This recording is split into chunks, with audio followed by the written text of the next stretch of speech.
Bonjour, alors voici l'invention du jour, le radar quantique. Bon alors les radars vous connaissez, ça sert pour prévoir la météo, ça sert pour voir la vitesse des voitures, pour détecter des avions, des bateaux. Mais là, l'invention c'est un radar qui utilise la physique quantique. Alors comment ça marche déjà un radar pas quantique? C'est tout bête, en gros c'est une antenne qui balance une onde pendant un temps très court, ça fait pouf, l'onde elle s'en va, elle tape sur le truc à détecter, par exemple une voiture, et puis elle revient et elle est à nouveau détectée par l'antenne. Et en regardant le temps que ça a mis pour aller et revenir, on sait à quelle distance est l'objet. Et si on regarde la forme de l'onde qu'on a envoyée et puis celle qui revient, si elles sont un peu différentes, ça vous permet de déduire la vitesse. On fait ça par effet Doppler pour les connaisseurs. Mais le radar quantique, il fait bien mieux.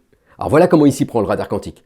Vous allez prendre 2 grains de lumière, 2 seulement, et vous allez les intriquer. Les intriquer, ça veut dire que vous les mélangez de façon quantique, un peu étrange, qui fait qu'après, quand vous les séparez, ils vont rester reliés à distance. Nous, on parle de corrélation quantique. Alors ça semble un peu hallucinant, mais ça a vraiment été montré expérimentalement.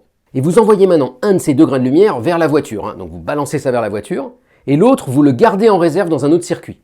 Donc votre premier photon, il tape sur la voiture, il revient. Et le problème, c'est qu'au moment où il revient, c'est très dur de le distinguer de tout le reste de la lumière. Sauf que vous avez le deuxième photon en réserve.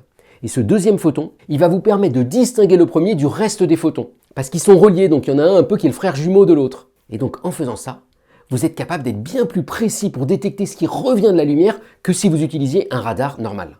Alors ça, c'est la théorie, mais tout récemment, il y a des physiciens de l'ENS Lyon et du CNRS qui ont réussi à le fabriquer, ce radar. Alors pour ça, ils ont utilisé des tout petits circuits électroniques supraconducteurs, c'est les mêmes qu'on utilise dans les ordinateurs quantiques comme celui de Google ou d'IBM. Mais eux, ils ont réussi à utiliser un de ces petits circuits supraconducteurs pour fabriquer le radar. Et ils l'ont testé, et la bonne nouvelle, c'est qu'il marche 20% de mieux que n'importe quel radar normal. Donc là, on pourrait se dire, waouh, youpi, on va remplacer tous nos radars par des radars quantiques. Alors c'est là que vient la mauvaise nouvelle, c'est que cette expérience, elle a été faite à 0,01 degré du zéro absolu dans l'ultravide sur des composants hypersensibles. Et donc ce que dit Benjamin Huard, qui a dirigé cette étude, c'est qu'en gros on n'est pas prêt d'avoir des radars dans la vie de tous les jours utilisant la physique quantique. Mais il peut quand même se vanter d'avoir fabriqué le premier radar quantique efficace, et ça serait quand même trop marrant d'imaginer qu'un jour on puisse détecter la pluie qui va faire dans quelques heures grâce à la physique quantique.